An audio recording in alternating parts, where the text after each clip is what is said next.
گناہ کا ایک دھبا بھی نہیں ہے۔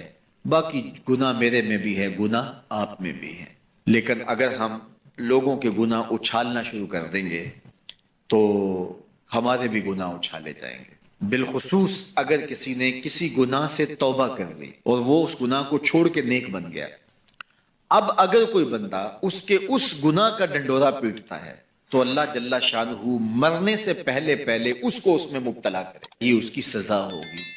اس کو اللہ نے معاف کر دیا، اس نے معافی مانگ لی، تم کون ہوتے ہو اس کو ڈنڈورا پیٹنے والے؟ تو یہ فتنے، پہلے تو باتیں جو ہے وہ منہ سے ہوتی تھی، اب تو یہ جدید ذرائع ابلاغ ہیں جن میں چیزیں محفوظ ہو جاتی ہیں اور لوگ جب چاہیں کسی کی تذلیل کا منصوبہ بنائیں اور اس کو ذلیل کرنے کی کوشش میں لگ جاتے ہیں۔ آئے روز جو ہے وہ ہم ایسے مناظر دیکھتے ہیں، اگرچہ وہ باتیں درست بھی ہوتی ہیں، لیکن جو کسی کے ذاتی معاملات ہوں، یہ بالخصوص سیاستدانوں کے اندر تو یہ بہت سارا ہے، تو باقی دینی طبقات کے اندر بھی ہے لیکن ان میں اور زیادہ ہے۔ تو یہ ایک بہت بڑا فتنہ ہے جس سے اللہ ہمیں محفوظ فرمائے۔ تو حضور نے ارشاد فرمایا، جس نے کسی مومن کی پردہ پوشی کی، کسی مسلمان کی پردہ پوشی، اللہ اس کا دنیا میں بھی پردہ رکھے گا، آخرت میں بھی پردہ رکھے گا۔ اور اللہ جل شانہ بندے کی مدد میں ہوتا ہے، بندہ جب تک اپنے بھائی کی مدد میں ہوتا ہے۔ جب تم اپنے بھائی کی مدد میں لگے ہوتے ہو، اللہ تمہاری مدد فرما رہا ہوتا ہے، تمہاری نصرت فرما رہا ہوتا ہے۔ اور جو کسی ایسے راستے پہ چلا جس راستے سے وہ علم حاصل کرنا چاہ رہا تھا، طلب علم کے لیے جس نے سفر کیا، اس کا مقصد تھا کوئی مجھے علم کی چیز ملے گی اور میں حاصل کروں گا۔ ایک تو وہ طلباء ہیں جو 8 سالہ، 7 سالہ، 5 سالہ، 4 سالہ علوم دین حاصل کرنے کے لیے سفر کرتے ہیں، پھر مسافر رہتے ہیں، مسافرت کی زندگی گزارتے ہیں، سویر شام سفر کاٹتے ہیں، ایک تو وہ ہے۔ لیکن صرف وہی مراد اس سے نہیں ہے جو حضور علیہ السلام کا ایک فرمان سننے کے لیے بھی چلا۔ آپ بھی اگر گھر سے آئے ہیں اور آپ کی نیت یہ ہے کہ حضور کے فرامین سنوں گا، تو آپ علم کی طلب کے لیے گھر سے چلے ہیں، تو آپ بھی جو ہے وہ اس حدیث کے مصداق ہوں گے۔ تو ارشاد فرمایا، وَمَنْ سَلَكَ طَرِيقًا يَلْتَمِسُ فِيهِ عِلْمًا، جس نے سفر کیا طلب علم کے لیے، سَهَلَ اللَّهُ لَهُ بِهِ طَرِيقًا إِلَى الْجَنَّةِ، اللہ اس کے لیے جنت کا راستہ آسان فرما دیا، اللہ اس کے لیے جنت کی راہیں آسان کر دی۔ آپ صاحبزادوں کے نام، پیرزادوں کے نام، مولوی زادوں کے نام، سردار زادوں کے نام اور بڑے باپ کے بیٹوں کے نام اگلے لفظ اسی حدیث کے، جو عمل میں سست ہوا اس کا نسب اس کو تیز نہیں کرے گا۔ جو عمل میں سست ہوا تو وہ کہے کہ میں فلاں پیر کا بیٹا ہوں، میں فلاں مولوی کا بیٹا ہوں۔ دیکھو، جس نے عمل کیا، جس نے کام کیا، اس پر سکینہ بھی اترا، جس نے کام کیا اس پہ رحمات بھی اتری، جس نے کام کیا اس کے اوپر فرشتوں نے پروں سے سایہ بھی کیا، اور جس نے کام نہیں کیا، نہ کھٹو تھا لیکن کہا پدرم سلطان بود، میرا باپ بادشاہ تھا اور خود کسی کام کاج کا نہیں ہے، تو کہا جو عمل کے لحاظ سے سست ہے اس کا نسب اس کو تیز نہیں کر سکتا۔ پیر زادہ ہے ثاقب تو پھر کیا ہوا، پیر زادہ ہے ثاقب تو پھر کیا ہوا، بے عمل ہے تو سب کچھ ہی بیکار ہے۔ پھر نسبت آپ کی تو آپ کو جو ہے وہ وہاں تک نہیں پہنچا سکتی، لیکن اگر تم عمل بھی کرنے والے ہو، پھر نسبت بھی ہو کسی بڑے سے، پھر سونے پہ سہاگے کا کام ہے۔ دودھ اندر جے کھنڈ لائیے مزہ ہو جاوے دونا، پھر سونے پہ سہاگا ہے۔ کب؟ جب صاحب نسبت، صاحب کرامت، بڑے باپ کا بیٹا وہ نیک بھی ہو، ساتھ باصلاحیت بھی ہو، تو پھر سونے پہ سہاگے کا کام ہے۔ اس کا نسب اس کو تیز تب کرے گا جب وہ خود بھی چلے گا۔ جنت کی قیمت بتائی حضور نے کہ اگر تو جنت چاہتا ہے تو کسی پھنسے ہوئے کی گردن چھڑانی ہوگی یا کسی غلام کو آزاد کرنا ہوگا، اور اگر تیرے پاس یہ ہمت نہیں ہے، تیری مالی صورتحال ایسی نہیں ہے کہ تو غلام آزاد کر سکے، کسی مقروض کا قرض ادا کر کے کسی پھنسے ہوئے کی گردن چھڑا سکے، تو 2 کام کر لینا، کسی بھوکے کو کھانا کھلا دینا، کسی پیاسے کو پانی پلا دینا۔ ان 2 چیزوں کے بدلے کے اندر تیرا رب تجھ کو جنت عطا کرے گا۔ یہ سودا کوئی مہنگا تو نہیں ہے۔ کسی ضرورت مند کی ضرورت کو پورا کر دینا، کسی دکھیے کو، کسی پریشان حال کو، کسی مفلوق الحال کو، پیاس اور بھوک سے تڑپتے ہوئے شخص کی ضرورت کو پورا کر دینا، یہ دخول جنت کا سبب اور ذریعہ قرار پایا۔ آقا کریم علیہ السلام نے ارشاد فرمایا، 3 اشخاص ہیں اللہ قیامت کے دن ان کے ساتھ ہم کلام نہیں ہوگا۔ اور نہ ان کی طرف نظر رحمت سے دیکھے گا۔ ان 3 اشخاص میں سے ایک شخص کا ذکر کیا کہ ایسا شخص جو کسی ارض فلات میں، کسی جنگل میں، کسی اجاڑ میں تھا اور اس کے پاس پانی موجود تھا، اور کوئی اور شخص بھی اس جنگل میں پھنسا ہوا ملا تو اس نے اس سے 2 گھونٹ پانی مانگا، حالانکہ اس کے پاس اتنا پانی تھا کہ اگر 2 گھونٹ پانی دے دیتا تو اس کے پاس تو پانی پھر بھی موجود رہتا، لیکن اس نے اس ڈر سے کہ ابھی میرا سفر لمبا ہے تو میں اس کو کیوں دوں، تو اس نے پانی نہیں دیا۔ کل قیامت کا دن ہوگا تو اللہ اس شخص کی طرف نظر رحمت سے نہیں دیکھے، کہے گا کہ میرے بندے نے تجھ سے پانی مانگا اور تو نے نہیں دیا، آج میں بھی تیری طرف التفات نہیں کروں۔ تو اللہ کے بندوں سے پیار کرنا یہ اللہ سے پیار کی دلیل ہے۔ تو اللہ کے بندوں کی مدد، نصرت اور اعانت یہ اللہ کے حضور عقیدتوں کا اظہار اور محبتوں کا ذریعہ ہے۔ وہ لوگ جن کو اللہ نے توفیق دی اور ان کی ضرورت سے زیادہ مال دیا ہے تو وہ معاشرے کے لاچار، مجبور، بھوک، افلاس اور ننگ کے اندر مبتلا لوگوں کی ضرور مدد اور نصرت کیجیے۔ اس وقت دنیا بھوک اور افلاس کی طرف بڑھ رہی ہے۔ آمدہ اطلاعات کے مطابق ہماری ہمسائیگی میں افغانستان کے اندر 20 ملین لوگ، 2 کروڑ لوگ، ان کا بھوک سے مرنے کا اندیشہ ہے۔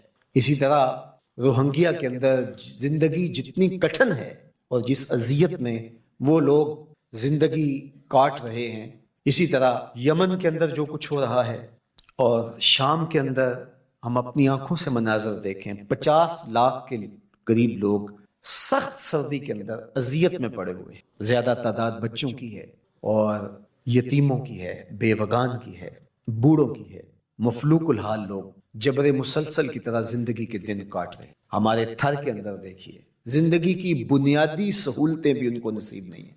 جس کٹھن اور تلخ زندگی سے وہ لڑ رہے ہیں، وہ زندگی گزار نہیں رہے، زندگی کاٹ رہے ہیں۔ ان کی سانسیں نیزوں کی انیاں ہیں۔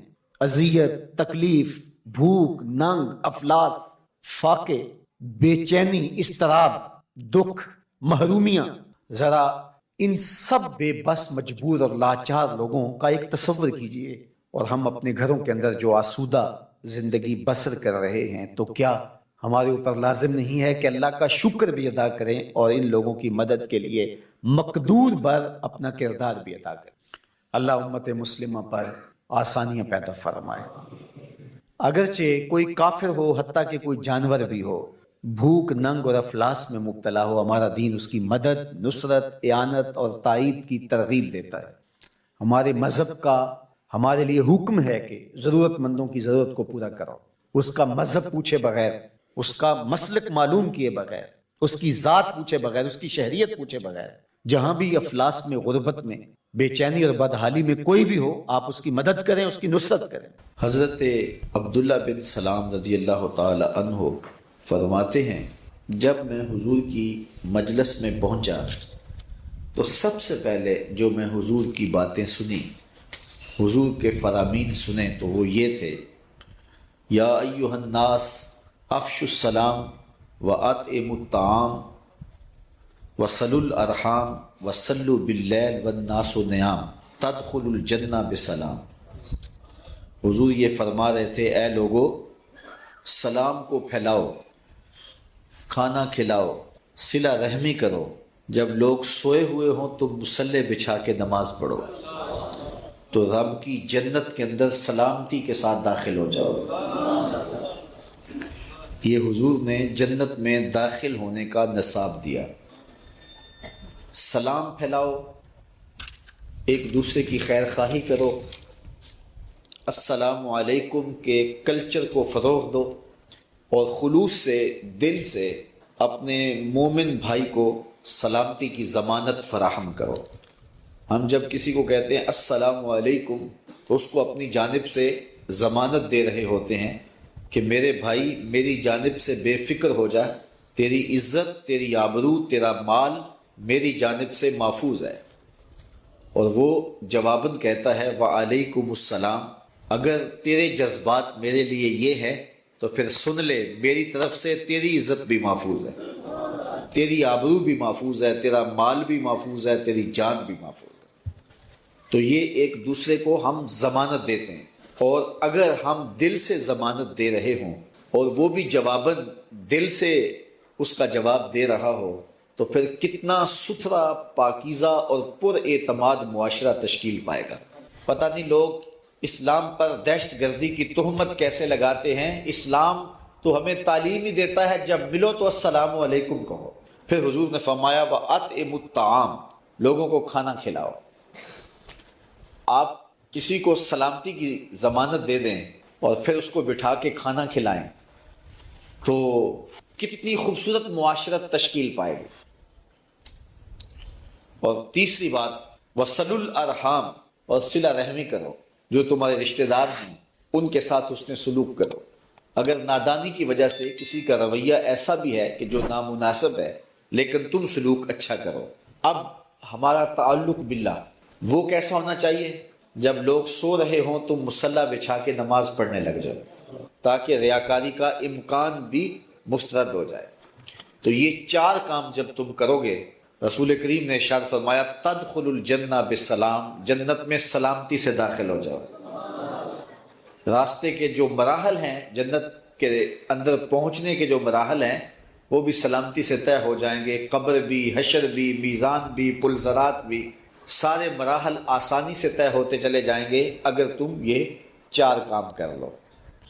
جن 3 کاموں کا تعلق ہماری معاشرتی زندگی سے ہے، اور رات کی تنہائیوں میں مصلی بچھا کے نماز پڑھنا، اس کا تعلق جو ہے وہ ہماری نجی زندگی سے ہے، اور وہ جتنی تنہائی میں ہو اس قدر ہی اللہ کی رحمتیں زیادہ اترتی۔ جب ماہ سیام آتا تو حضور اس طرح اس کے لیے تیاری کرتے، شد المیزر کے لفظ ہیں، کمر بستہ ہو جاتے، خود بھی جاگتے، اپنے اہل خانہ کو بھی بیدار کرتے۔ یہ مہینہ اتنا بابرکت ہے، فرمایا گیا کہ اگر لوگوں کو پتہ چل جائے کہ ماہ سیام ہے کیا تو وہ آرزو کرے کہ پورا سال ہی ماہ سیام ہو۔ ایک نفل کا ثواب ایک فرض کے برابر کر دیا جاتا ہے، اور ایک فرض کا ثواب 70 فرائض کے برابر کر دیا جاتا ہے۔ یہ ہے وہ مبارک مہینہ۔ فرمایا من صام رمضان ایمانا و احتسابا غفر له ما تقدم من ذنبه، جس نے رمضان المبارک کے روزے محاسبہ نفس اور ایمان کے ساتھ رکھے، اللہ اس کے پچھلے سارے گناہ معاف کر دیتا ہے۔ خوش نصیب ہیں وہ لوگ جو اس مہینے کو ذکر و فکر میں گزارتے ہیں۔ صلاۃ التراویح کی شکل میں قرآن مجید کی سماعت کا اہتمام ہوتا ہے جگہ جگہ۔ پہلے دن سے لے کر آخر دن تک ضرور شریک ہوں اور پورے انہماک کے ساتھ قرآن مجید کی تلاوت کو سنیں۔ کچھ جگہ تو ایسا قرآن پڑھا جاتا ہے والقرآن یلعنہ، فرمایا کچھ لوگ قرآن پڑھتے ہیں، قرآن ان پہ لعنت کرتا ہے، تلفظ تک واضح نہیں ہوتا، 15 منٹ زیادہ لگتے ہیں یا 20 منٹ زیادہ لگتے ہیں۔ ایسی جگہ پہ جائیں جہاں قرآن مجید صحت لفظی کے ساتھ پڑھا جا رہا ہو، ترتیل کے ساتھ پڑھا جا رہا ہو، اچھے انداز کے ساتھ پڑھا جا رہا ہو، اس کے معنی و مطالب پہ غور کریں، اور پوری یکسوئی کے ساتھ تکبیر اولیٰ سے لے کر کے آخری وقت تک 8 تراویحوں میں بھاگ نہ جائیں، باقی بھی قرآن مجید ہی پڑھا جا رہا ہے۔ یہ اللہ نے موقع دیا ہے، یہ اللہ نے لمحے عطا کیے۔ اور فرمایا من قام رمضان ایمانا و احتسابا غفر له ما تقدم من ذنبه، جس نے رمضان المبارک کی راتوں کو قیام کیا ایمان اور محاسبہ نفس کے ساتھ، اللہ اس کے بھی پچھلے سارے گناہ معاف فرما دیتا۔ یہ اس کی رحمتوں کی لوٹ سے لگتی ہے۔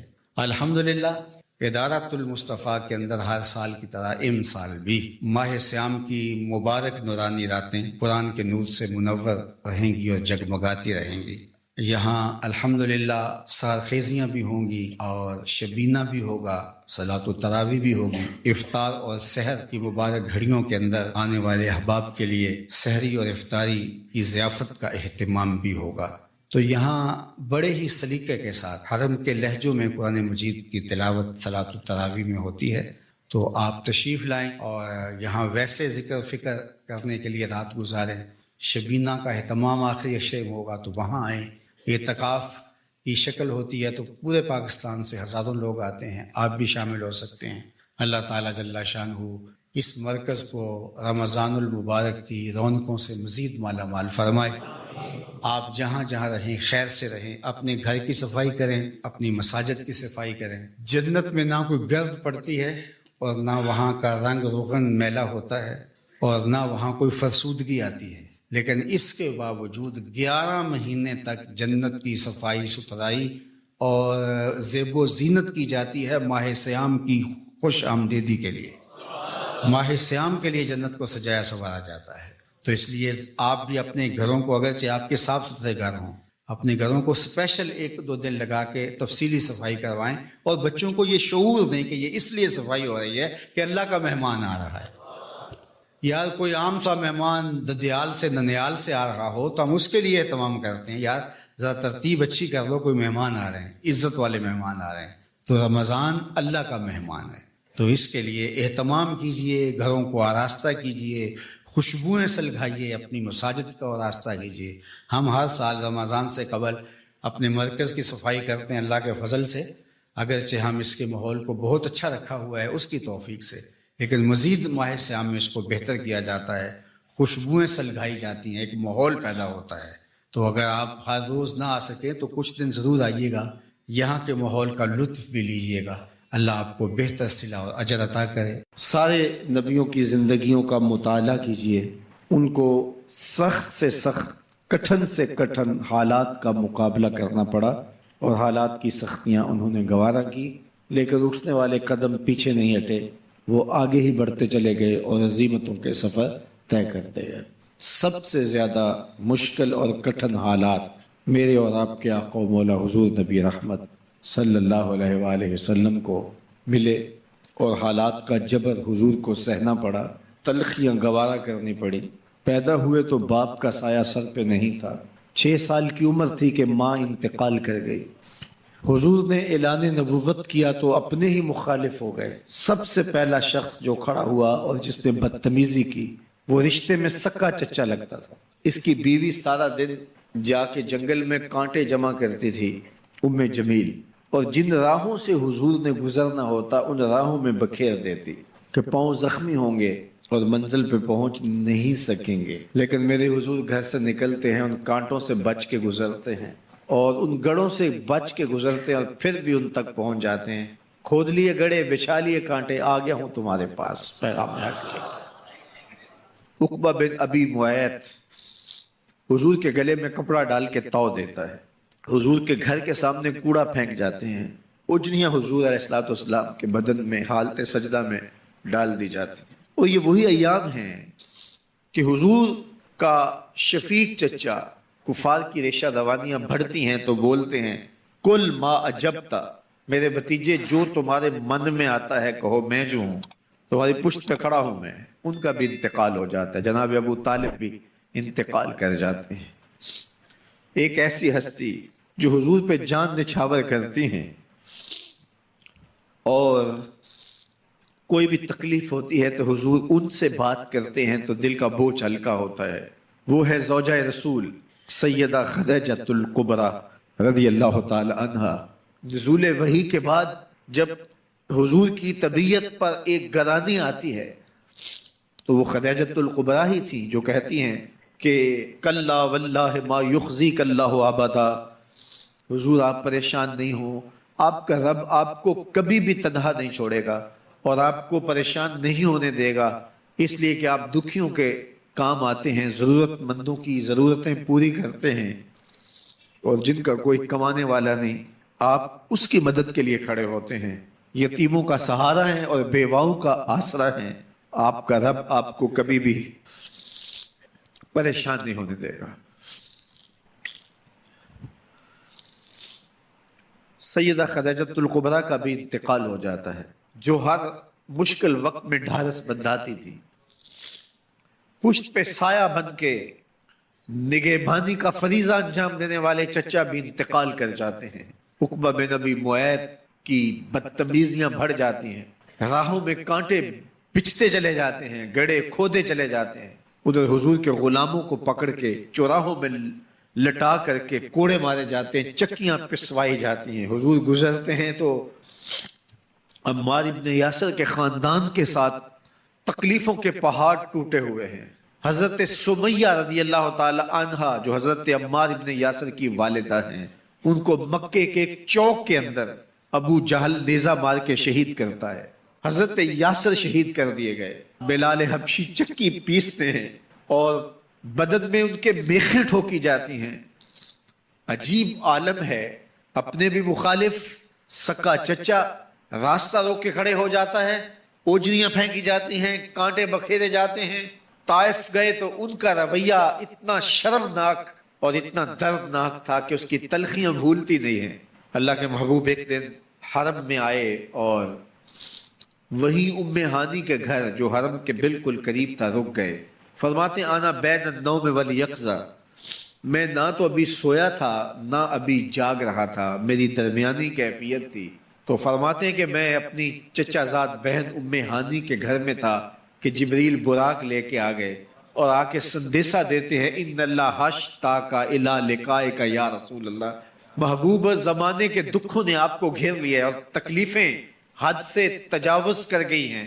رب کہتا ذرا آؤ نا میں رخ سے نقاب اٹھاؤں اور آپ کو جلوہ کرا کے سارے غم غلط کر دوں اور سارے دکھ دور کر دوں۔ تکلیفیں حد سے بڑی، اذیتیں زیادہ ہوئیں تو مالک نے کہا محبوب وہ منظر بھی دیکھے کہ طائف کے بازاروں میں لوگ پتھر لیے کھڑے تھے، اب وہ منظر بھی دیکھو، رضوان جنت کے پھول لیے کھڑے ہوں گے، فرشتے قطاروں میں منتظر ہوں گے، وہ پتھر لیے کھڑے ہوں گے، یہ پھولوں کی کلیاں لیے جنت کی حوریں کھڑی ہوں گی۔ تو حضور کے استقبال کی تیاریاں ہیں، جبریل براق لے کے حضور کی خدمت میں حاضر ہوتا ہے۔ یہود و نصارہ کے ساتھ اور اس کے علاوہ دیگر جو کفار ہیں سب کے ساتھ دوستی کی ممانعت ہے۔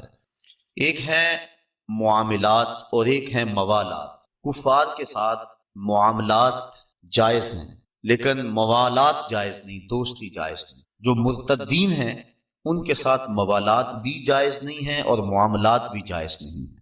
اہل اسلام کے ساتھ دوستی لگانے کا حکم دیا گیا۔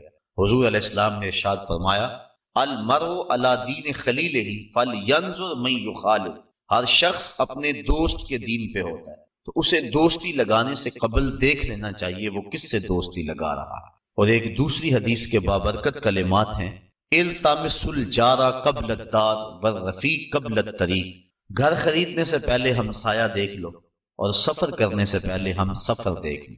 بندہ جن لوگوں کی صحبت اور سنگت اختیار کرتا ہے تو ان کی صحبت کا رنگ بندے کے اوپر ضرور چڑھتا ہے۔ اس لیے آقا کریم علیہ السلام نے ارشاد فرمایا کہ تمہاری دوستی مسلمانوں کے علاوہ کسی اور سے نہیں ہونی چاہیے اور تمہارا کھانا متقی کے علاوہ کوئی اور نہ کھائے، یعنی جب تم دعوت کرو تو اہل تقوی کو اپنی دعوت پہ بلاؤ تاکہ تمہارے گھر میں برکت بھی ہو اور تمہارا کھانا اس کا صحیح مصرف بھی ہو۔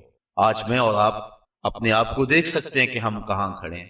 نماز میں روزانہ دعائے قنوت پڑھتے ہوئے ہم کہتے ہیں وَنَخْلَعُ وَنَتْرُكُ مَن يَفْجُرُكَ، اے اللہ جو تیرے حکموں کو توڑے گا، تیری نافرمانی کرے گا، ہم اس کو ترک کر دیں گے، اس سے کوئی تعلق نہیں رکھیں۔ لیکن جس طرح ہم نماز باقی ساری مسجد میں چھوڑ گئے تو اسی طرح ہم یہ بھی مسجد میں چھوڑ جاتے ہیں اور باہر نکل کے کبھی بھی ہم نے اپنے کہے ہوئے کا لحاظ اور پاس نہیں رکھا، جبکہ ہم یہ روزانہ ہر روز اپنی نماز وطروں کے اندر یہ دعا پڑھتے ہیں اور اپنے رب سے یہ عہد کرتے ہیں کہ جو تیرے نافرمان ہیں، تیرے حکموں کو توڑتے ہیں، ہمارا ان سے کوئی تعلق نہیں ہوگا۔ تو آقا کریم نے فرمایا کہ تمہاری دوستی صرف مسلمانوں سے ہو اور تمہارا کھانا متقی کے علاوہ کوئی اور نہ کھائے، بلکہ فرمایا ان کے بارے میں کہ جب تمہیں ملے تو ان کے ساتھ سلام میں پہل نہ کرو، اور جب ان کے ساتھ راستے میں چلنا ہو تو تنگ راستے پہ چلنے پہ انہیں مجبور کرنا۔ تو ان لوگوں کے ساتھ دوستی اور محبت کا رشتہ، اس کی شرح کوئی گنجائش نہیں ہے، اور قرآن مجید کی نصوص قطعیہ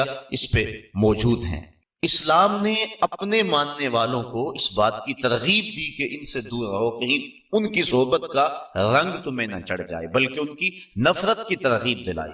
ایک روایت کے کلمات ہیں، فرمایا کہ اگر صدقہ دینے کے لیے کچھ نہ ہو فَلْيَلْعَنِ الْيَهُودِ، تو یہودیوں پر لعنت بھیجو، اللہ تمہیں صدقے کا ثواب عطا فرما دے گا۔ کیونکہ یہود بدترین دشمن ہے اسلام کے، اور انہوں نے ہر دور میں اسلام اور اہل اسلام کے خلاف سازشوں کے جال بنے۔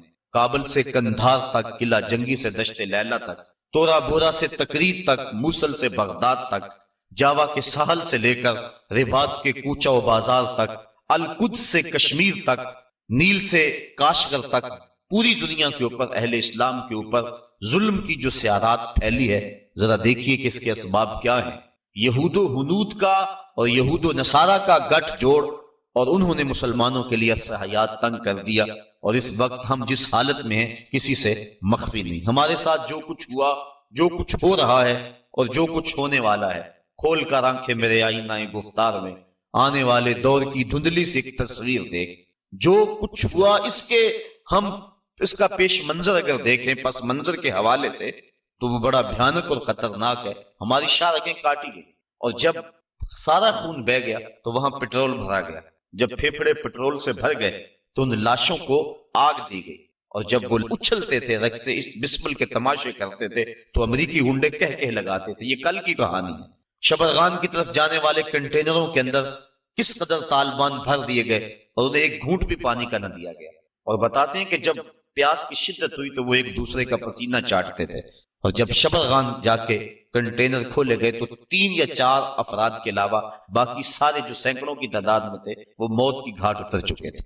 وہ تو ہمارے ساتھ یہ سلوک کریں اور ہم ان کے ساتھ دوستی کی پینگیں بڑھائیں، یہ قطعاً گنجائش نہیں ہے۔ اسلام نے واضح طور پہ ہمیں پیغام اور حکم دیا، اور قرآن کے الفاظ اور قرآن کے بابرکت حروف ہمیں نور دے رہے ہیں اور ہمیں زندگی گزارنے کا ڈھب دے رہے ہیں۔ یا ایھا الذین آمنوا، اے ایمان والو، لا تتخذوا اليہود والنصارى اولیاء، یہود و نصارہ کو کبھی بھی دوست نہ بنانا۔ بعضهم اولیاء بعض، یہ ایک دوسرے کے دوست ہیں۔ ومن یتولہم منکم، تم میں سے جو ان کے ساتھ دوستی رکھے گا، فإنہ منہم، تو اس کا شمار انہی میں سے ہوگا۔ اس کے طور طریقے، اس کی عادتیں، اس کی زندگی کا ڈھب ان کے مطابق ڈھل جائے گا، کیونکہ دوستی کا نتیجہ یہ ہے المرء علی دین خلیلہ، بندہ جس کا دوست ہو تو اس کا مذہب اور اس کے خیالات اور اس کی عادات ضرور اپنا لیتا ہے۔ اس لیے روکا گیا کہ برے بندے کی صحبت سے بچا جائے۔ علامہ رومی کہتے ہیں تا توانی دور شو از یار بد، یار بد بدتر بود از مار بد۔ کہا جہاں تک ہو سکے برے کی صحبت سے بچ، کہا برے کی صحبت برے سانپ سے بھی زیادہ خطرناک ہے۔ پھر فرمایا اگر سانپ لڑ جائے تو انسان کی موت واقع ہو جاتی ہے، زندگی کو خطرہ ہے، اور اگر برا یار لڑ جائے تو ایمان کو بھی خطرہ ہوتا ہے۔ اس لیے ان لوگوں کی صحبت سے دور رہنا اور نفور رہنا، اس کی ہی ترغیب دی گئی ہے۔ بلکہ زندگی کے شب و روز میں انسان جب بھی کسی سے دوستی کا تعلق جوڑنے لگے تو اس کو پہلے اس کے عقائد اور اس کی سوچ دیکھنی چاہیے۔ حضرت علی المرتضیٰ رضی اللہ تعالیٰ عنہ کے قول کے مطابق 15 سال سے لے کر 20 سال تک کی جو عمر ہے یہ انتہائی اہم عمر ہے، اور اس عمر کے اندر اپنی اولاد پر خصوصی نگہداشت رکھنے کی ضرورت ہے کہ ان کی صحبت، مجلس اور دوستی کسی برے شخص سے نہ ہونے پائے۔ ساری زندگی انسان کی جو ہوتی ہے وہ ان 5 سالوں کے اندر ترتیب پاتی، پوری زندگی پر ان 5 سالوں کی صحبتوں کی چھاپ رہتی۔ اس لیے ہمیں پوری شدت اور کوشش کے ساتھ اور محنت کے ساتھ ان ایام میں اپنی اولاد جب ان ایام سے گزر رہی ہو تو ان کی صحبت اور سنگت کو دیکھنا چاہیے۔ آنکھیں بند کر کے نہ بیٹھ جائیں، بلکہ دیکھیں کہ ہماری اولاد کہاں بیٹھتی ہے اور کہاں اٹھتی ہے۔ بلکہ اولاد ابھی عمر کے اس حصے میں ہے کہ اپنے نفع نقصان کو نہیں جانتی، ان کے لیے ترجیحات خود مقرر کریں، اور اچھے دوست اور اچھے لوگ اور اللہ والے لوگ تلاش کر کے ان کی مجالس کے اندر ان کو خود بٹھا کے آئیں تاکہ ان کی برکات ان کو نصیب ہوں۔ ورنہ اگر یہ دن ان کے برباد ہو گئے تو ساری زندگی ان کی برباد ہو جائے گی۔ تو دوستی، تعلق اچھے لوگوں کے ساتھ ہی یقیناً فائدہ بخش ہوتا ہے۔ آقا کریم علیہ السلام نے اس کو ایک مثال سے سمجھایا، فرمایا اچھے بندے کی صحبت کی مثال خوشبو بیچنے والے کی طرح۔ کہا 3 چیزوں میں سے ایک چیز ضرور ہوگی، یا تو یہ وہ اسے خوشبو کا تحفہ دے دے گا کیونکہ اس کے پاس خوشبو وافر ہے، کچھ اسے دے دے گا بغیر کسی پیسے کے، اور یا یہ خوشبو اس سے لے لے گا، اور فرمایا یا نہ وہ دے گا اور نہ یہ لے گا، لیکن جب تک بیٹھا رہے گا خوشبوؤں میں بسا رہے گا، اس کے مشام جام معطر رہیں گے۔ اور برے بندے کی صحبت کو ایک مثال سے سمجھاتے ہوئے فرمایا کہ جس طرح لوہار کی بھٹی ہوتی ہے، یا تو کوئی چنگاری اڑ کر اس کے کپڑوں پہ پڑے گی اور کپڑے جل جائیں گے، بدن کے جلسنے کا اندیشہ بھی ہے، اور اگر یہ نہیں تو کم از کم جتنی دیر تک بیٹھا رہے گا اس کے دھوئیں سے اور اس کے تعفن سے اس کو تکلیف پہنچتی رہے گی۔ اس لیے اچھے بندے کی صحبت کا رنگ اپنا ہے۔ حضرت شیخ سعدی شیرازی فرماتے ہیں کہ میں ایک حمام میں گیا، ایک مٹی تھی وہاں پڑی ہوئی تھوڑی سی، میں نے دیکھا اس سے خوشبو آ رہی ہے، میں نے کہا تو مشک ہے، عنبر ہے، تیرے سے خوشبو آ رہی ہے؟ اس مٹی نے کہا ہوں تو میں مٹی، مجھے اپنی اوقات اچھی طرح یاد ہے، میں مٹی ہوں، میری ذات مٹی ہے، لیکن میرے اندر سے جو خوشبو تمہیں آ رہی ہے اس کی وجہ یہ ہے چند دن تک میں پھول کے قدموں میں بیٹھی رہی۔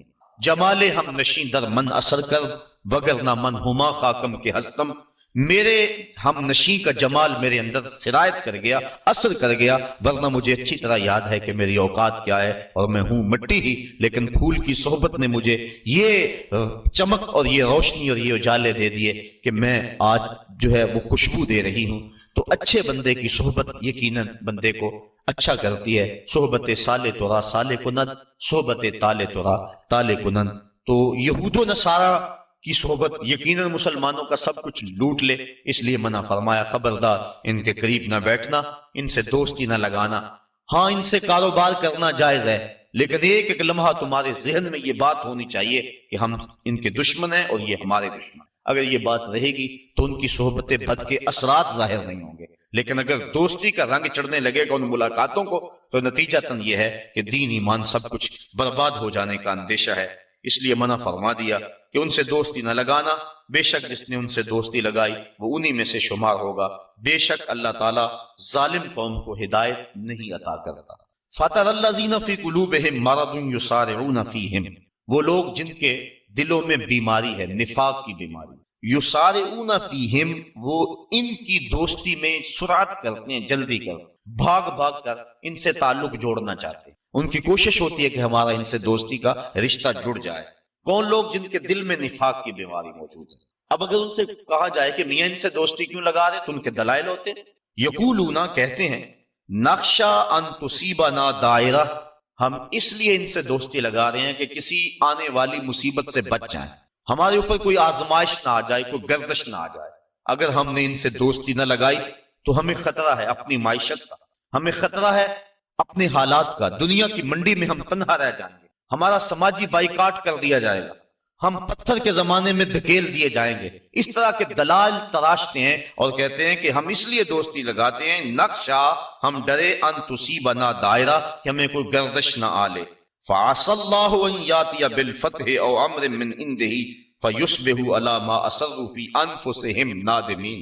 ان قریب اللہ تعالیٰ مومنوں کو فتح عطا فرما دے، ممکن ہے کہ اللہ مومنوں کو فتح عطا کر دے، او امر من عنده، یا اپنی جناب سے کوئی اور چیز عطا کر دے، فَيُصْبِحُوا عَلَىٰ مَا أَسَرُّوا فِي أَنفُسِهِمْ نَادِمِينَ۔ یہ دوستی گانٹنے والے اور اپنے دل کے اندر وہ چیزیں رکھنے والے یہ دیکھتے رہ جائیں گے اور شرمسار ہو جائیں گے، اور اللہ مومنوں کو سرخرو فرما دے گا۔ اور ایک وقت آنے والا ہے کہ جب اہل اسلام کو اللہ تعالیٰ ایسی کامیابی عطا فرمائے گا کہ دنیا کے خطے پر ایک بھی یہودی قائم نہیں رہے گا۔ حضرت عیسیٰ علیہ السلام تشریف لائیں گے، حضرت امام مہدی کے عساکر میدان میں آئیں گے، خنزیر کو قتل کیا جائے گا، صلیب کے نشان کو توڑا جائے گا، اور کتب حدیث میں موجود ہے اللہ تعالیٰ ایسی اعانت فرمائے گا اہل اسلام کی، اگر کسی جھاڑی کے پیچھے یا پتھر کی اوٹ میں کوئی یہودی چھپا ہوا، وہ پتھر مسلمان مجاہد کو آواز دے کے کہے گا ادھر آ، میرے پیچھے یہودی چھپا ہوا ہے۔ اور جب دنیا سے آخری یہودی قتل کر دیا جائے گا تو دنیا کا امن قائم ہو جائے گا، حتیٰ کہ سانپ انسانوں کے اندر پھریں گے لیکن ڈسیں گے نہیں، بھیڑیا اور بکری ایک گھاٹ پہ پانی پئیں گے لیکن بکری کو بھیڑیے سے خطرہ نہیں ہوگا۔ دنیا کے امن کی ضمانت ہے جب آخری یہودی قتل ہوگا۔ جب تک یہود موجود ہیں پوری دنیا کے اوپر امن قائم نہیں ہو سکتے۔ امن کی بربادی کا سبب مسلمان دہشت گرد قرار دیے جا رہے ہیں، لیکن حقیقت یہ نہیں ہے، مسلمان تو اپنی بقا کی جنگ لڑ رہے ہیں، مسلمان دہشت گرد نہیں ہوتا۔ یہ تو امن کا متوالا ہے، یہ تو امن کا درس دینے والا ہے۔ پوری دنیا کے اوپر جو فساد ہے وہ یہود کی وجہ سے ہے، اور جب یہودی ختم ہو جائیں گے خاص کم جہاں پاک، تو پوری دنیا کے اوپر امن کے سویرے طلوع ہونے لگیں گے۔ تو اللہ تعالیٰ جل شانہ مومنوں کو وہ دن ضرور دکھائے گا۔ وَيَقُولُ الَّذِينَ آمَنُوا أَهَٰؤُلَاءِ الَّذِينَ أَقْسَمُوا بِاللَّهِ جَهْدَ أَيْمَانِهِمْ، اور اہل ایمان یہ کہتے ہیں یہ ہیں وہ لوگ جنہوں نے اللہ کے نام کی قسمیں کھائی تھی، بڑی پکی قسمیں۔ انہم لمعاکم، یہ کہ ہم تمہارے ساتھ ہیں، جبکہ یہ تو ہمارے ساتھ نہیں ہے، یہ تو کچھ اور نکلے۔ یہ منافقین کا جب پردہ چاک کر دیا گیا تو مسلمانوں نے جو کہا یہ اس حالت کو بیان کیا جا رہا ہے، کیونکہ منافقین مسلمانوں کے اندر گھسے ہوئے۔ آقا کریم علیہ السلام کی سطر پوشی کی عادت تھی، اور آقا کریم نہیں چاہتے تھے کہ ان کو رسوا کریں۔ اب انہوں نے سمجھا کہ شاید نبی کو پتہ ہی نہیں، یہ جانتا نہیں ہے، ہم ان کے اندر رہتے اور نبی کو پتہ ہی نہیں، بلکہ انہوں نے باتیں کرنا شروع کر دی، یوں آسمانوں کی خبریں تو دیتے ہمارا تو پتہ ہی نہیں۔ آقا کریم تو پردہ پوش تھے، انہوں نے تانا زنی علم پہ کر دی۔ آقا کریم ایک دن منبر پہ تشریف فرما، فرمایا مجھے پتا چلا ہے کچھ لوگ میرے علم پہ اعتراض کرتے ہیں، فرمایا پوچھو، جو پوچھو گے بتاؤں گا۔ ایک شخص نے عرض کی من ابی یا رسول اللہ، آقا میرا باپ کون ہے؟ اب اس کے باپ کا تعارف تھا کہ فلاں باپ ہے، لیکن اس کا حقیقی باپ وہ نہیں تھا، باپ کوئی اور تھا۔ اس کے علم میں تھا، اس کو پتا تھا کہ حضور جو میرا ظاہر باپ ہے وہی بتائیں گے، لیکن آقا تو جانتے تھے۔ فرمایا ابو کا حذافہ، تیرا باپ وہ نہیں جو لوگ کہتے ہیں، تیرا باپ تو حذافہ ہے۔ ایک نے کہا میرا ٹھکانہ کیا ہے؟ قال انت فی النار، کہا تو جہنمی ہے۔ فبارک عمر رضی اللہ تعالیٰ عنہ، حضرت عمر فاروق اپنی پنڈلیاں بچھا کے اس طرح بیٹھے اور اپنے ہاتھ جوڑے، کہا ردیتو باللہ ربا وبالاسلام دینا وبمحمد نبیا، حضور ہم اللہ کے رب ہونے پہ اور اسلام کے سچا دین ہونے پہ اور آپ کے نبی ہونے پہ راضی ہیں۔ یہ اعتراض ہم نے نہیں کیا، یہ کسی منافق نے بات کی ہے۔ تو بار بار حضرت عمر فاروق نے یہ عرض کی تو اللہ کے محبوب کا غصہ کافور ہوا، اور آقا کریم بار بار پوچھتے تھے، سلونی، پوچھتے کیوں نہیں، پوچھو، جو پوچھو گے میں بتاؤں گا۔ اللہ اکبر۔ تو اللہ کے محبوب کی نظر سے کوئی شے پوشیدہ نہیں۔ حدیث میں آتا ہے، مشکات کے الفاظ ہیں، آقا کریم ایک دن تشریف لائے اور حضور کے دونوں ہاتھوں میں 2 کتابیں تھیں۔ صحابہ کو کہا جانتے ہو یہ کتابیں کیا ہیں؟ صحابہ نے کہا اللہ و رسولہ عالم، اللہ اور اس کا رسول جانتا ہے۔ فما ھذا کتاب من عند اللہ، یہ کتاب جو میرے دائیں ہاتھ میں ہے یہ مجھے اللہ کی طرف سے عطا کی گئی ہے، اس میں جنتیوں کے نام ہیں، ان کے باپوں کے نام ہیں، ان کے قبیلوں کے نام ہیں۔ اور فرمایا یہ جو کتاب ہے میرے بائیں ہاتھ میں یہ بھی مجھے اللہ کی طرف سے دی گئی ہے، اس میں جہنمیوں کے نام ہیں، ان کے باپوں کے نام ہیں، ان کے قبیلوں کے نام۔ تو نگاہ سے کوئی شے پوشیدہ نہیں ہے۔ نبی جس کو اللہ نے اتنا بڑا منصب دیا، بھلا اس کو بتلایا ہی نہیں ہے، یہ کیسے ہو سکتا ہے؟ حدیث میں آتا ہے، مسلم میں اور دیگر کتب میں، کتاب الملاغم میں روایت موجود ہے، اللہ کے محبوب علیہ السلام نے ایک دن فرمایا قرب قیامت میں جب دجال آئے گا نا تو میرے غلام اس دجال کے مقابلے میں نکلیں گے۔ فرمایا انی لعارف اسماءہم واسماء آبائہم والوان خیولہم، میں اپنے ان غلاموں کے ناموں کو جانتا ہوں، ان کے باپوں کے ناموں کو جانتا ہوں، جن گھوڑوں پہ چڑھ کے جہاد کریں گے میں محمد ان گھوڑوں کے رنگوں کو بھی جانتا ہوں، وَأَلْوَانَ خَيُولِهِمْ، ان گھوڑوں کے رنگوں کو بھی میں جانتا ہوں کہ کون سا غلام کس رنگ کے گھوڑے پہ چڑھ کے جہاد میں آئے۔ اب منافقین اتنا کچھ ہونے کے باوجود بھی کہتے تھے لو ہم اندر بیٹھے ہیں، ہمارا تو پتہ ہی نہیں ہے۔ تو یہ ان کی غلط فہمی موجود تھی۔ اللہ کے محبوب تو پردہ پوشی کی وجہ سے نہیں بتا رہے تھے، لیکن جب انہوں نے اس طرح کے اعتراضات بہت زیادہ کرنے شروع کر دیے، ایک دن اللہ کے محبوب جلال میں آئے اور فرمایا اخرج فلاں ابن فلاں من المسجد انت منافق، فرمایا فلاں اٹھ چلا جا تو منافق ہے، فلاں تو بھی مسجد سے باہر نکل جا تو منافق ہے۔ حضرت عمر فاروق کی یہ آرزو ہوا کرتی تھی کہ کبھی منافق الگ ہو جائیں، کھوٹا کھرا الگ الگ ہو جائیں تو پھر مزہ آ جائے، لیکن کچھ حکمت کے تحت حضور ابھی کرتے نہیں تھے۔ حضرت عمر فاروق موقع پہ موجود نہیں تھے، وہ نماز پڑھنے کے لیے آئے، دیکھا کہ کتنے لوگ جا رہے ہیں، پریشان ہو گئے، جماعت میں رہ گئے۔ تو ایک بندہ دروازے پہ کھڑا تھا جو جانتا تھا کہ حضرت عمر فاروق کی عادت کیا ہے اور منافقین کے بارے میں ان کے کیا جذبات ہیں۔ انہوں نے کہا ابشر یا ابن خطاب، ابن خطاب تمہیں مبارک ہو۔ کہا مبارک دے رہے ہو، میری جماعت ختم ہوگی تم مبارک دے رہے ہو؟ کہا جماعت ابھی ہونی ہے۔ تو کہا یہ کیوں جا رہے ہیں؟ کہا تمہاری آرزو پوری ہوگی۔ اللہ کے محبوب نے منافقوں کو مسجد سے نکال دیا، تو جب مسجد میں تھے تو اس وقت وہ اپنے ایمان کے دعوے کرتے تھے، اور جب نکال دیا گیا تو مومنین جن کو پتا نہیں تھا کہ یہ پاس بیٹھنے والا منافق تھا، یہ تو بڑی چکنی چپڑی باتیں کرتا تھا، انہوں نے حیرت سے کہا وَيَقُولُ الَّذِينَ آمَنُوا أَهَؤُلَاءِ الَّذِينَ أَقْسَمُوا بِاللَّهِ جَهْدَ أَيْمَانِهِمْ، یہ وہ لوگ تھے جو بڑی پکی قسمیں کھاتے تھے، إِنَّهُمْ لَمَعَكُمْ، کہ ہم ان کے ساتھ ہیں، بھلا ہمارے ساتھ ہے یہ کوئی؟ حَبِطَتْ أَعْمَالُهُمْ، فرمایا ان کے اعمال ضائع کر دیے گئے، فَأَصْبَحُوا خَاسِرِينَ، اور انہوں نے صبح اس حالت کے اندر کی کہ وہ خسارے میں تھے۔ یا ایھا الذین آمنوا من یرتد منکم عن دینہ، اے ایمان والو تم میں سے اگر کوئی دین سے منحرف ہو جائے، مرتد ہو جائے، دین کو چھوڑ دے۔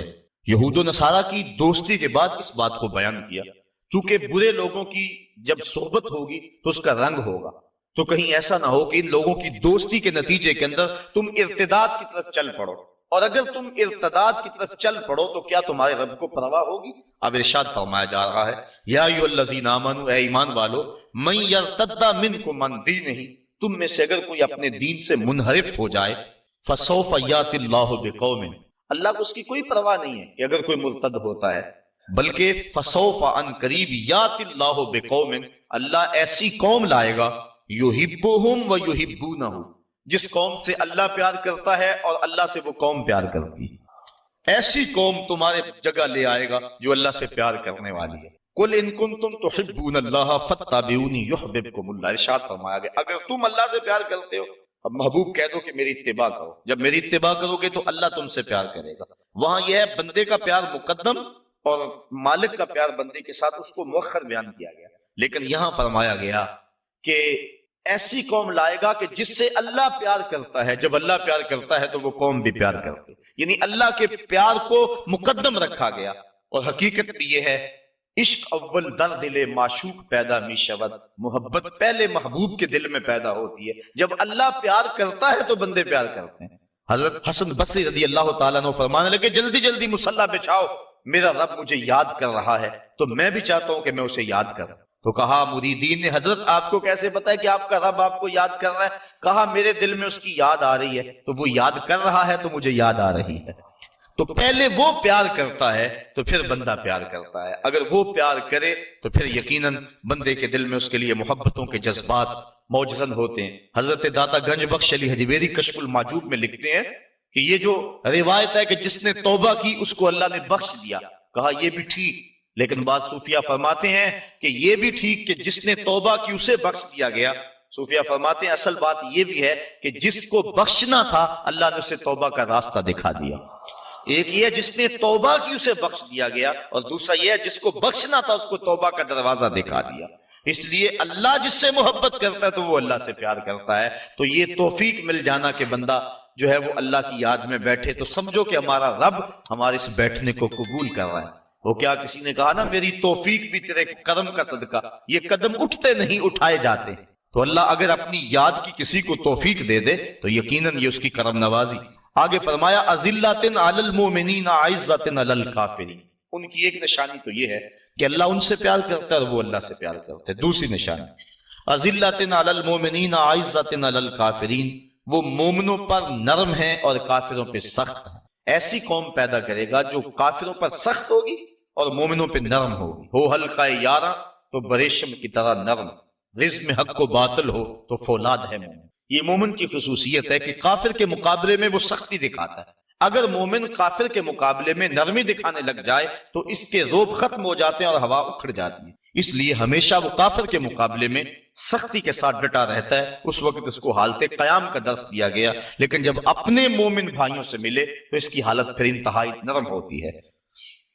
مسافے زندگی میں سیرت فولاد پیدا کر، اقبال نے کہا تھا مسافے زندگی میں سیرت فولاد پیدا کر، شبستان محبت میں حریر و پرنیاں ہو جا، گزر جا بن کے سیلے تند رو کو ہو بیاباں سے، گلستہ راہ میں آئے تو جوئے نغمہ کہاں ہو جا۔ جب راستے میں پہاڑ آئے تو ٹکرا جا ان سے، اور جب راستے میں کوئی باغ آ جائے تو اس پانی کو کہا جا رہا ہے کہ اب تو سیلاب نہ بن بلکہ جوئے نغمہ کہاں بن جا، گیت گاتی ہوئی ندی بن جا اور اس باغ سے یوں گزر۔ تو جب اپنوں سے ملتے ہیں تو ان کی محبت مثالی ہوتی ہے، اور جب کافر کے مقابلے میں ہوتے ہیں تو سخت ہوتے ہیں۔ اگر قوم کا مزاج یہ ہو جائے کہ کافروں سے نرمی اور اپنوں سے سختی، تو پھر اللہ کے عذاب کا انتظار کرنا چاہیے۔ یجاہدون فی سبیل اللہ، ان کی ایک صفت یہ ہے کہ وہ اللہ کے راہ میں جہاد کریں۔ کافروں کے مقابلے میں سرحدوں پر جو لڑائی لڑی جاتی ہے اس کو عربی میں قتال کہتے ہیں، اور جہاد جد و جہد دین کو کہتے ہیں۔ اعلاء کلمت الحق کے لیے جو بھی محنت کی جائے، جد و جہد کی جائے، اس کو جہاد کہتے ہیں۔ اس قتال کو بھی جہاد شامل ہے کیونکہ یہ بڑا وسیع المفہوم لفظ ہے جہاد۔ اور اس کے علاوہ جو بھی راہ دین میں جد و جہد کی جائے اس کو شریعت اسلامیہ میں جہاد کہا جاتا ہے۔ تو کہا وہ راہ خدا میں جہاد کرتے ہیں۔ ولا یخافون لومۃ لائم، اور اس راستے میں کسی ملامت کرنے والے کی ملامت سے ڈرتے نہیں ہیں، بلکہ جب بندہ اس راستے کا مسافر ہو جاتا ہے اسے کسی ملامت کرنے والے کی ملامت کا خوف نہیں ہوتا، بلکہ اس ملامت سے اس کو ایک لذت آتی ہے۔ حضرت ابو ذر غفاری رضی اللہ تعالیٰ عنہ فرماتے ہیں کہ میں حضور کی خدمت میں دار ارقم میں حاضر ہوا، رہنے والے مدینے کے تھے لیکن آئے مکہ المکرمہ، ابتداء اسلام تھا۔ حضور کی خدمت میں حاضر ہوا بیعت اسلام کی۔ دو چیزوں پر حضور نے مجھ سے وعدہ لیا، ایک تو حق کہنا چاہے کچھ بھی ہو جائے، اور دوسرا اللہ کے راستے میں کسی ملامت کرنے والے کی ملامت سے نہیں ڈرنا۔ میں نے بیعت کر کے کہا حضور اگر اجازت ہو تو باہر نکل کر اپنے ایمان کا اعلان نہ کریں۔ حضور فرمایا ابھی حالات ایسے نہیں، ابھی اپنے ایمان کو مخفی رکھو۔ عرض کی حضور ابھی تو میں نے آپ سے وعدہ کیا ہے کہ حق کہنا ہے چاہے قیامت آ جائے. آقا کریم فرمایا اچھا پھر تمہاری مرضی. حضور بھی پرکھنا چاہ رہے تھے، کہا اچھا پھر تمہاری مرضی. حضرت ابو ذر غفاری کی سنیے، کتب سیر میں واقعہ موجود ہے. کہتے ہیں میں سین حرم میں آیا، کیا دیکھتا ہوں کہ صنادید قریش نشستیں جمائے بیٹھے ہیں اور ان کے چیلے چانٹے ان کے ارد گرد جو ہے وہ حلقوں میں بیٹھے ہوئے. میں کعبۃ اللہ کے ساتھ ٹیک لگا کے زور سے کہا لوگوں سن لو، میں اللہ کی توحید کا اقرار اور مصطفیٰ کی رسالت کا اقرار کرتا ہوں. کہتے ہیں یہ لفظ میرے ابھی مکمل نہیں ہوئے تھے کہ میرے اوپر لوگ ٹوٹ پڑے اور اتنا مارا کہ میرے لخت لخت سے خون بہنے لگا. حضور کے چچا حضرت عباس بن عبد المطلب رضی اللہ تعالی عنہ وہ وہاں موجود تھے، ابھی اسلام کی دولت سے مالا مال نہیں ہوئے. انہوں نے کہا لوگوں اپنی معیشت پہ ترس کھاؤ اور اس شخص کو چھوڑ دو. تم جانتے نہیں یہ شخص کون ہے؟ یہ بنو غفار کا شخص ہے، اور بنو غفار مدینے میں رہائش پذیر قبیلہ ہے. تمہاری معیشت کا انحصار تجارت پہ ہے، اور تجارت بھی شام کی، اور شام کا جو راستہ ہے وہ مدینے کے قریب سے گزرتا ہے.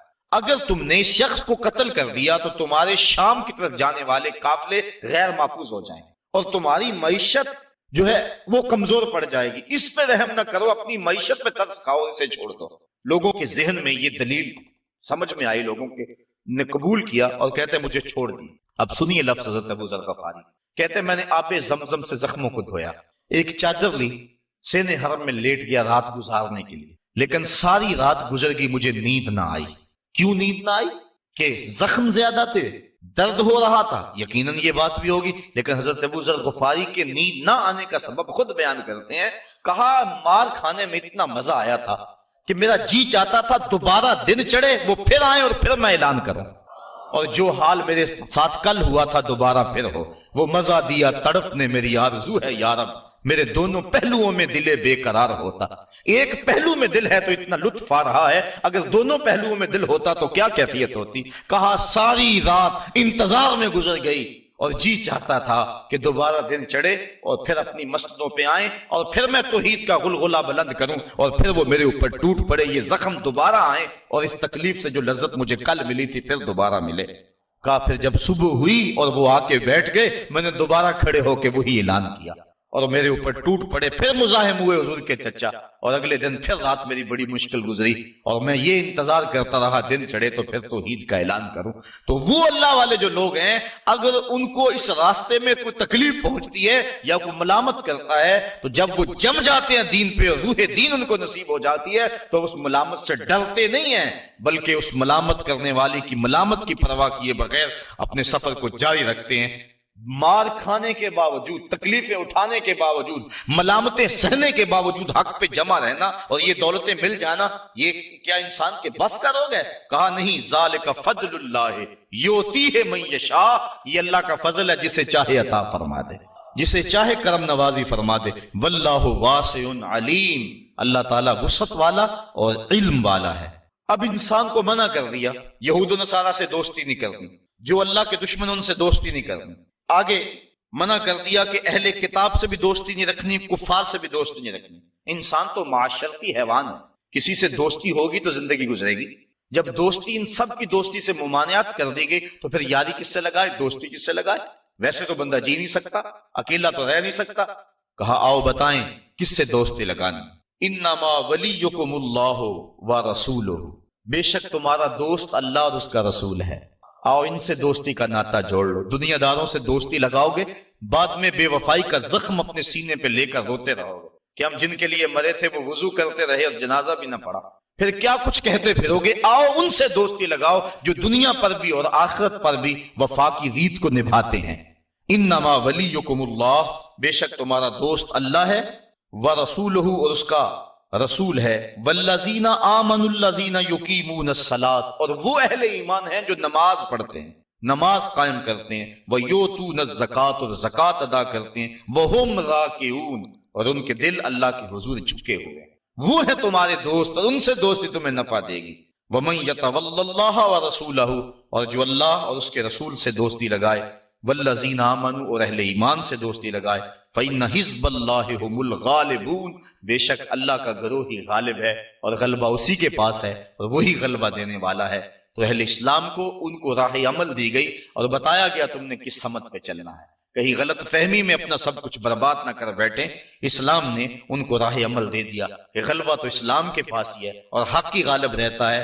باطل چند دنوں کے لیے پنپتا ضرور ہے، لیکن جو ہے وہ حقیقی طور پہ فتح حق کو ہوا کرتی ہے۔ اس لیے اس وقت پوری دنیا کے جو حالات ہیں وہ کس سے مخفی ہیں اور کون نہیں جانتا۔ اس وقت ہمیں آنکھیں کھول کے زندگی گزارنے کی ضرورت ہے اور اپنے دین کو سمجھنے کی ضرورت ہے۔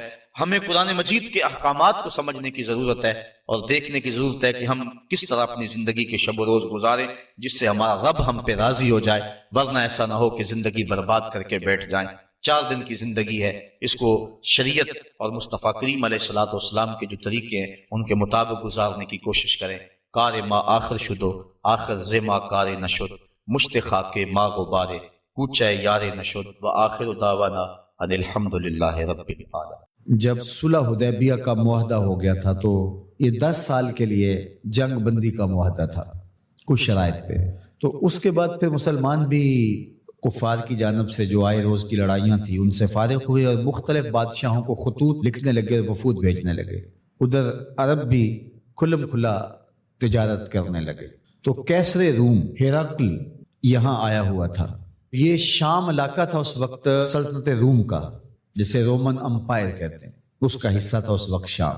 تو وہ یہاں دورے پہ آیا ہوا تھا، تو حضرت داہیہ کلبی کو خط دے کر کے اسلام کی دعوت کے ساتھ حضور علیہ السلام نے بھیجا تھا۔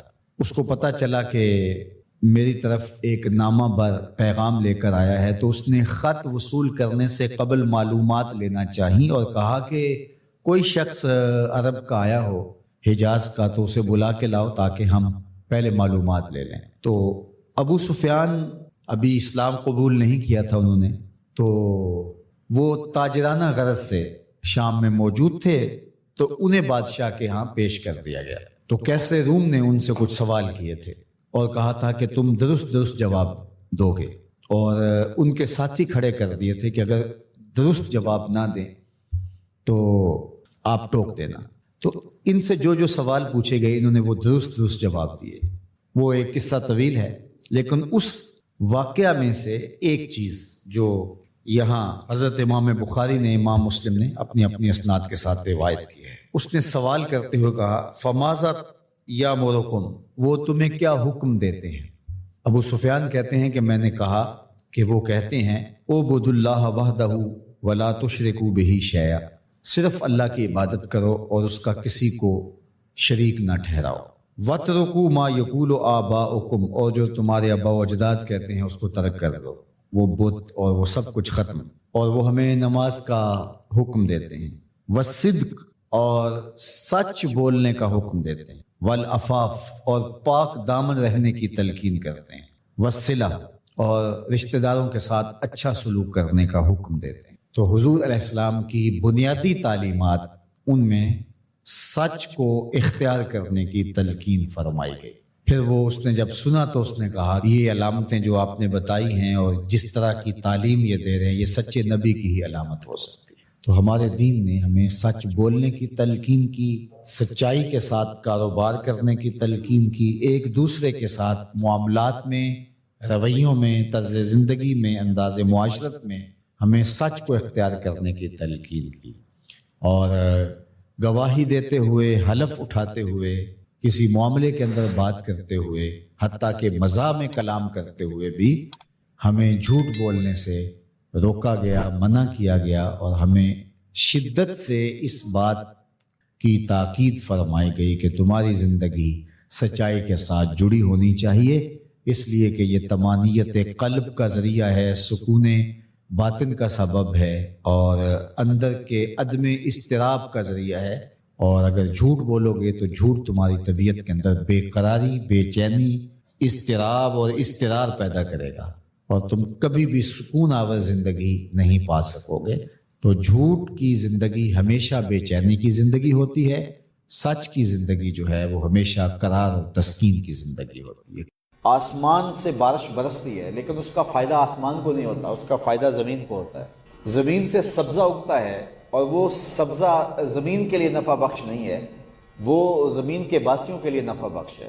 درخت پھل دیتے ہیں لیکن اپنے لیے نہیں، لوگوں کے لیے، چھاؤں دیتے ہیں اپنے لیے نہیں، لوگوں کے لیے۔ تو یہ سسٹم ہے معاشرت کا، اور پوری دنیا کا کہ ایک دوسرے کے لیے جیا جاتا ہے. اور جب باپ اپنے اوپر سب کو جھیلتا ہے اور اولاد کو راحت پہنچاتا ہے، ماں خود گیلے بستر پہ لیٹتی ہے اور اولاد کو راحت پہنچاتی ہے، اولاد تکلیفیں برداشت کر کے ماں باپ کو راحت پہنچاتی ہے. جب اس فلسفے پہ جو فطری فلسفہ ہے، انسانیت کے لیے فطری فلسفہ ہے، اور پوری انسانیت چھوڑ کے بلکہ کائنات کی ہر شے جو ہے وہ اسی نظم پہ قائم ہے کہ ہر کوئی ایک دوسرے کے لیے نفع کا سبب ہے. ایک بھینس لے لیجئے، وہ اپنے بچے کو تو دودھ پلاتی ہے، اس کا دودھ انسانوں کے لیے اور اس کا گوشت جو ہے وہ دوسروں کے لیے. تو وہ اپنی نسل کی اتنی خدمت نہیں کر رہی جتنی انسانوں کی خدمت کر رہی. درختوں کے پھل انسانوں کے لیے. تو ہم ایک دوسرے کے لیے جو ہے وہ نفع کا سبب ہیں اور ایک دوسرے کے لیے جو ہے وہ راحت کا سبب ہیں. اور جب انسانی معاشرت اس ترتیب سے آئے گی تو پھر ایک اچھا اسلامی معاشرہ اور اسلامی معاشرت جو ہے وہ تشکیل پائے گی. قرآن مجید نے اس حقیقت کو ان الفاظ میں بیان کیا، ما ينفع الناس فیمکث فی الارض. جو لوگوں کے لیے نفع کا سبب ہوگا اس کو ہم زمین کے اوپر جو ہے وہ ٹھہرائیں گے، زمین کے اوپر اس کو ٹھہراؤ دیں گے، زمین کے اوپر اس کو تمکین دیں گے، اور زمین کے اوپر جو ہے وہ اس کو ہم فروغ دیں گے جو لوگوں کے لیے نفع کا سبب ہوا. تو یہ ایک اصول اگر انسان سمجھ لے اچھی طرح سے تو وہ اپنے اندر سے سکون تلاش کر سکتا ہے. جب وہ لوگوں کو نفع پہنچاتا ہے، ایک ماں ہے جب وہ اپنے بیٹے کو کھلا دیتی ہے اور خود بھوک بھی کاٹ لیتی ہے تو اس کو اس بھوک سے تکلیف نہیں ہوتی، حالانکہ بھوک اس کا اندر توڑ رہی ہوتی ہے، لیکن بیٹے کو اس نے جو کھلایا ہے، اس کو جو اس نے سیراب کیا ہے، وہ اتنی تسکین اسے دے رہا ہوتا ہے کہ اس کو اپنی بھوک جو ہے وہ تکلیف نہیں دے رہی ہوتی. تو دوسروں کو آرام پہنچانے کا جو فائدہ پہنچتا ہے اور جو اس کا نفع پہنچتا ہے اور اس سے جو راحت نصیب ہوتی ہے وہ تکلیفوں کو ختم کر دیتی ہے. تو اگر پورا انسانی معاشرہ اس اصول